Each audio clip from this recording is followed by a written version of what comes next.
YouTube के सभी दर्शकों को मेरा नमस्कार। आप सभी को राधे राधे, जय श्री कृष्ण।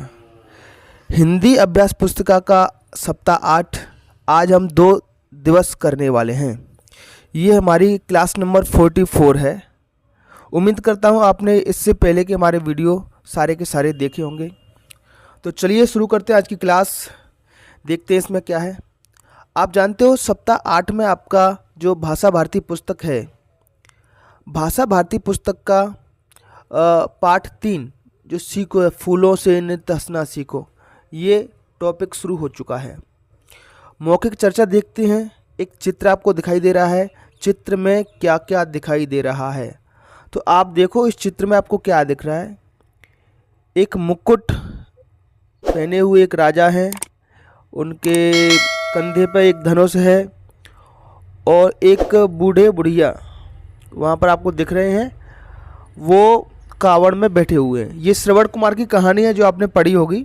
दिवस 1 में एक चित्र था जिसमें श्रवण कुमार कावड़ में अपने माता पिता को बैठाकर ले जा रहे थे, और दूसरे चित्र में ये जो राजा दिख रहे हैं बेटा, ये राजा दशरथ हैं। ठीक है, तो गलती से इनका बाण इनके बेटे को लग गया था, उनकी मृत्यु हो गई थी श्रवण कुमार की। तो ये पानी पिलाने आए हैं श्रवण कुमार के माता पिता को। ठीक है, तालाब के अलावा हमें पानी और कहाँ कहाँ से प्राप्त होता है। तो बेटा आपके शिक्षक आपको श्रवण कुमार की कहानी सुनाएंगे। अगला जो प्रश्न है आपका, तालाब के अलावा हमें पानी और कहाँ कहाँ से प्राप्त होता है। तो बेटा तालाब के अलावा पानी आप लिख सकते हो, नहर से प्राप्त होता है, आपको कुएं से प्राप्त होता है, हैंडपंप, नदी, बांध, इन जगहों से हमें पानी, नल है ना, बोरवेल, इनसे आपको पानी प्राप्त होता है। आपके अनुसार नदी तालाबों का पानी गंदा होने से क्या क्या कारण हो सकते हैं। बेटा किन कारणों से नदी तालाब का पानी गंदा होता है। बेटा नदी और तालाब का पानी बेटा हमारी वजह से गंदा होता है। जैसे कचरा होता है, नाली में हम पटक देते हैं, नाली से पानी बहकर तालाब या नदी में पहुंच जाता है। तो ये जो कचरा फेंकते हम ही हैं, इससे पानी गंदा होता है। कुछ फैक्ट्रियाँ हैं बेटा, फैक्ट्रियों से कुछ हानिकारक पदार्थ निकलते हैं कीचड़ के रूप में ना, वो डायरेक्ट नाले और नाले से होते हुए नदी तालाब में पहुँच जाते हैं। इनसे भी ये नदी तालाब गंदे होते हैं। आपने पानी पीने और संग्रह करने के लिए किन किन बर्तन का उपयोग होते देखा है। बेटा पानी को हम इकट्ठा किस में करते हैं। जैसे नल से आप पानी लेके आए, उसको कहाँ रखते हैं। कोई मटके में रखता है, कोई ड्राम वगैरह होता है, कोई कोठी टाइप की होती है ना, ड्रम वगैरह में रखते हैं। बड़े बड़े बर्तन होते हैं, पानी की टंकी होती है। तो इन जगहों पर हम पानी इकट्ठा करते हैं बर्तनों में। यदि आपको कोई घायल व्यक्ति दिखता है तो आप उसकी सहायता किस तरीके से करेंगे। मान लो आप कहीं हो और जंगल में हो या सड़क के किनारे बैठे हो या कहीं बैठे हो, एक ऐसा व्यक्ति आपको दिखता है जो घायल है, तो आप उसकी सहायता कैसे करोगे। बेटा सबसे पहले तो उसको छाँव में बिठाएंगे, पानी पिलाएंगे है ना, उसके घाव वगैरह साफ़ करेंगे और जितना जल्दी हो सके हम डॉक्टर को बुलाने की कोशिश करेंगे है ना। उससे फ़ोन नंबर लेकर उसके घर वालों को फ़ोन करेंगे। तो इस तरीके से आप किसी की मदद कर सकते हो। ठीक है प्यारे बच्चों। अगला बेटा पठन बोध में आपको क्या करना है। बेटा लिखा हुआ है जो दिवस 1 पर पठन बोध का जो अंश है, दिवस 1 पर मैं आपको फिर से दिखा देता हूँ। बेटा दिवस 1 ये रहा आपका दिवस 1 पठन बोध। इसको बेटा उंगली रख करके आपको पढ़ना है। उंगली रखते हुए हर एक शब्द को अच्छे से पढ़ना है। यही आपका दिवस 2 का पठन बोध है प्यारे बच्चों। ठीक है, स्पष्ट लिखा हुआ है, उंगली रख रख करके पढ़िए। जितना बेटा आप पढ़ोगे उतनी ही आपकी हिंदी अच्छी होती जाएगी। दिवस 1 के पठन बोध के अंश को उंगली रख करके पढ़िए। लिखित भाषा में बेटा लता और पेड़ों से लेकर के, ये एक अनुलेख है, लता और पेड़ों से लेकर के चढ़ना सीखना चाहिए। वही दिवस 1 का पठन बोध है। पठन बोध वही रहेगा बेटा। उसी पठन बोध में से आपको लता और पेड़ों से लेकर के सीखना चाहिए तक, यहाँ तक वैसा का वैसा लिख देना है। कुछ लाइनें मैंने लिखी हैं, बाकी आप पूरा का पूरा लिख दोगे देख करके। लिखित प्रश्न क्रमांक 1, हमारे देश की रक्षा सीमा पर कौन करता है। हमारे देश की रक्षा सीमा पर कौन करता है। बेटा ये प्रश्न पूछा गया है। तो जब हम इसका उत्तर लिखेंगे बेटा, तो आधे से ज़्यादा तो प्रश्न में से देखकर ही आपको लिखना है। सिर्फ जो मैंने गोला किया है, राउंड किया है, कौन, इस कौन शब्द की जगह पे हम क्या लिख देंगे, सैनिक लिख देंगे और हमारा उत्तर बन जाएगा।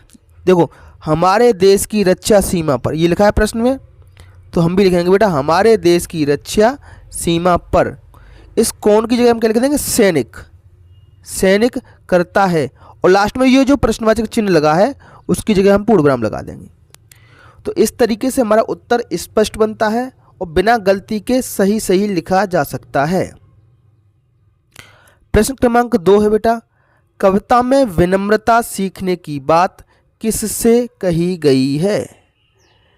तो बेटा इसी तरीके से बेटा प्रश्न से हम लिखेंगे कविता में विनम्रता सीखने की बात, तो कविता में विनम्रता सीखने की बात किससे, इसकी जगह लिखेंगे पेड़ों की झुकी डालियों से, और बाकी बेटा सीखने की बात कही गई है, ये प्रश्न से ही लिख देंगे हम।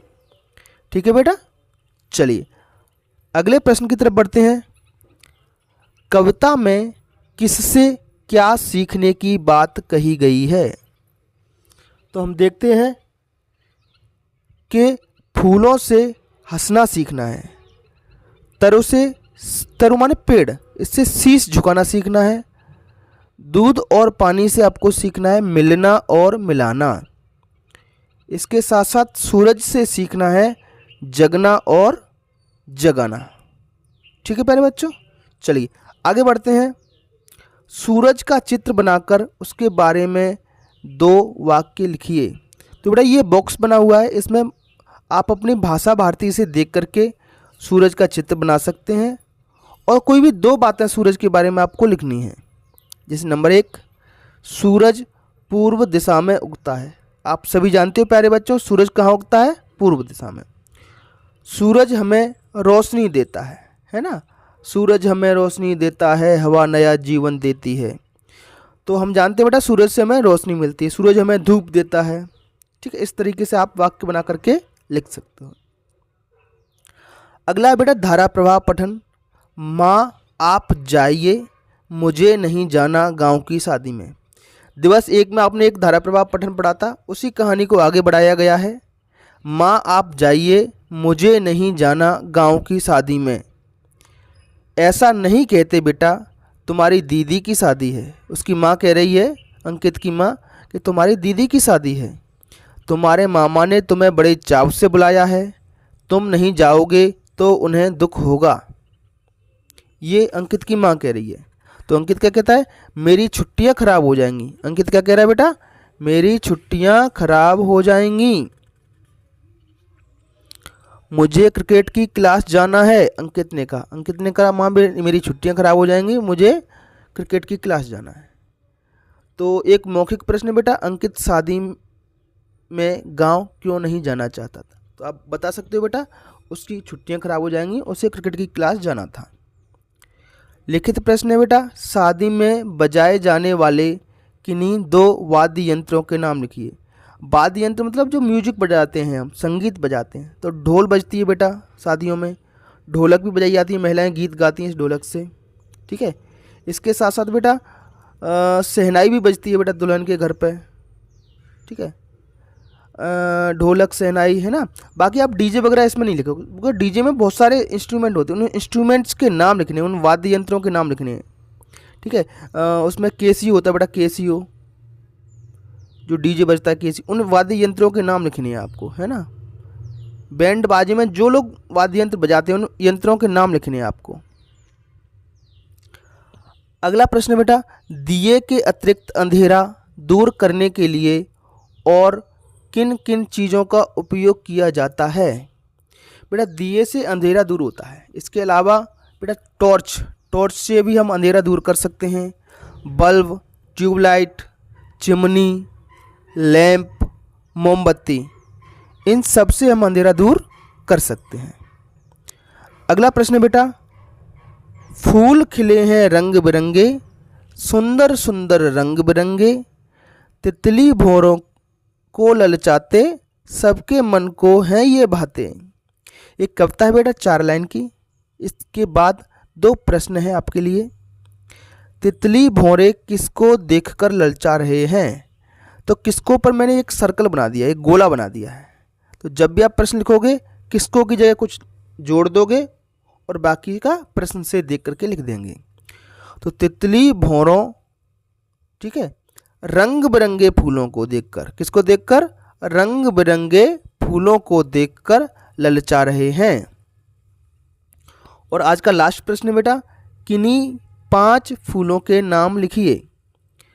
तो बेटा फूलों के नाम आप जानते हो, खुशबूदार फूल होते हैं, रंग बिरंगे फूल होते हैं। तो गेंदा, मोगरा सफ़ेद रंग का फूल होता है, गुलाब लाल पीला काला सफ़ेद कई रंगों का होता है, चमेली सफ़ेद होता है, मोगरा भी सफ़ेद होता है, सूरजमुखी का फूल, जिस तरफ से सूरज उगता है इस फूल का जो चेहरा है उसी तरफ मुड़ जाता है बेटा। ये बहुत अच्छा फूल होता है बेटा सूरजमुखी का, ठीक है, जिस तरफ से सूर्य निकलेगा इसका चेहरा उसी तरफ रहेगा। चंपा और गुड़हल, गुड़हल लाल रंग का फूल होता है बेटा। तो बेटा आज की वीडियो में इतना ही। आपको हमारा वीडियो कैसा लगा बेटा हमें कमेंट बॉक्स में जरूर बताएं। और जिन लोगों ने अभी तक हमारा चैनल सब्सक्राइब नहीं किया है एक बार चैनल को सब्सक्राइब जरूर करें और कमेंट बॉक्स में हमें बताएं कि आप हमारा वीडियो मध्य प्रदेश के किस शहर से, किस ज़िले से या किस गाँव से देख रहे हो। तो चलिए बच्चों फिर मिलेंगे एक नई वीडियो में, तब तक के लिए आपका दिन शुभ हो। Have a nice day.